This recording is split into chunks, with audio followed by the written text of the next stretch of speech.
Selamat sahabat anak-anak, saya Santi. Saya punya cerita yang menarik yang berjudul Akhirnya Dimaafkan.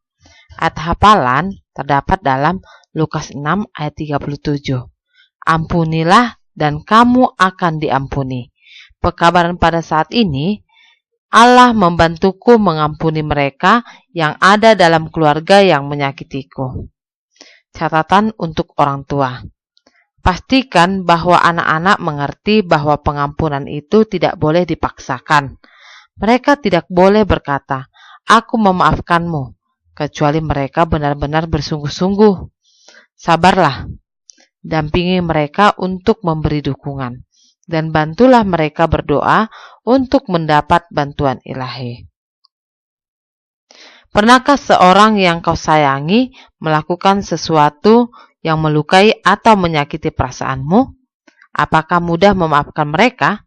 Mengapa ya atau mengapa tidak? Mari kita melihat bagaimana Yusuf memperlakukan saudara-saudaranya setelah mereka menyebabkan banyak penderitaan. Banyak orang yang jahat terhadap Yusuf. Saudara-saudaranya telah menjual Yusuf menjadi budak.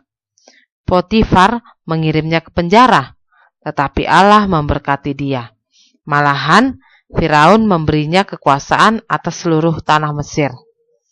Sama seperti yang telah diramalkan Yusuf, Mesir berkelimpahan makanan selama 7 tahun. Tiap tahun dengan hati-hati, Yusuf menyimpan hasil panen yang berlebihan.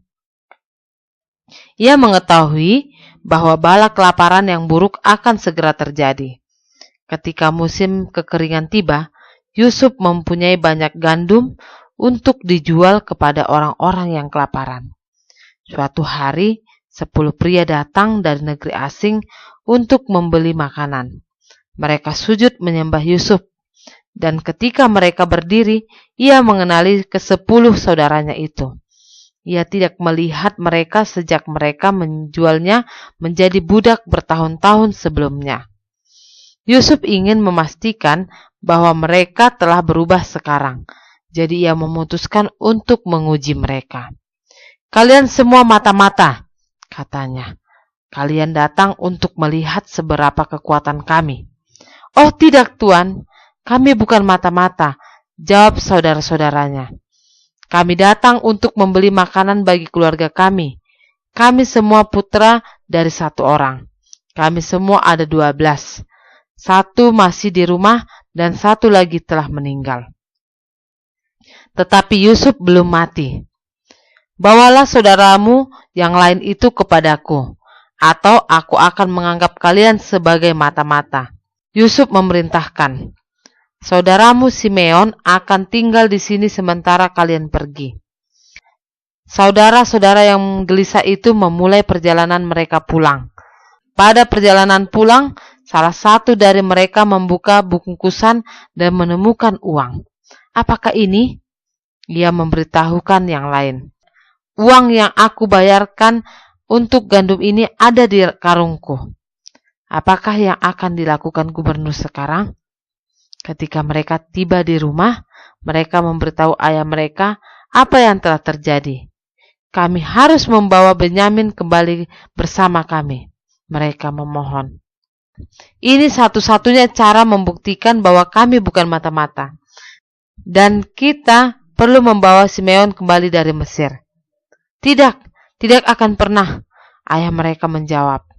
"Aku telah kehilangan Yusuf.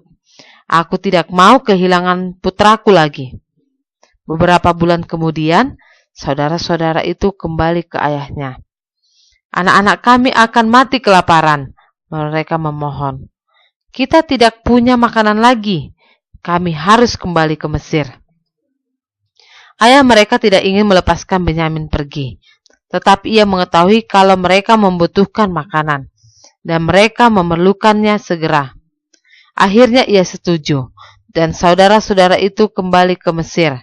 Ketika Yusuf melihat saudaranya Benyamin, ia bergegas ke ruang pribadinya untuk menangis. Tetapi Yusuf mempunyai 1 ujian lagi untuk saudara-saudaranya. Apakah mereka masih iri hati? Apakah mereka berkeinginan untuk melenyapkan Benyamin? Isi karung mereka sekarang. ia mengatakan kepada pelayannya, "Dan taruhlah cawan perakku ke dalam karung Benyamin." Dalam waktu singkat, saudara-saudara itu siap untuk berangkat ke rumah. Pelayan Yusuf melakukan persis seperti yang diminta Yusuf, dan saudara-saudara Yusuf memulai perjalanan mereka. Beberapa mil dari istana, pelayan Yusuf menghentikan rombongan itu. Ia mencari di karung orang-orang itu dan menemukan cawan Yusuf. "Benyamin harus kembali bersamaku kepada gubernur," ia mengatakan. Saudara-saudara itu khawatir. Bagaimana ini bisa terjadi? Mereka bertanya-tanya, "Apakah yang akan dilakukan gubernur? Kami tidak dapat meninggalkan Benyamin di sini. Apakah yang akan kami katakan kepada ayah kami?" "Saudara kalian harus tinggal di sini," Yusuf mengatakan. "Ia akan menjadi budakku." Saudara Yusuf, Yehuda, memohon agar Benyamin dilepaskan. "Aku tidak bisa kembali ke ayahku jika Benyamin tidak bersamaku," katanya. "Kumohon biarkan aku tinggal sebagai budak sebagai gantinya." Yusuf tidak dapat menyembunyikan lagi. Ia menangis dan mengakui kepada saudara-saudaranya siapa dia. Ia menceritakan tentang rumah Potifar dan tahun-tahun dalam penjara.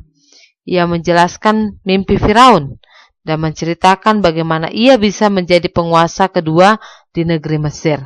"Bukan kalian yang mengirim aku ke sini," katanya, memaafkan saudara-saudaranya, "tetapi Allah." Allah menyertai Yusuf. Allah kadang membiarkan hal buruk untuk memungkinkan terjadi hal baik. Jika kita meminta Allah untuk menyertai kita, Ia akan menuntun kita ke tempat yang benar. Ia akan membantu kita melakukan yang benar ketika orang lain menyakiti kita. Allah akan memberikan kita kekuatan untuk mengampuni.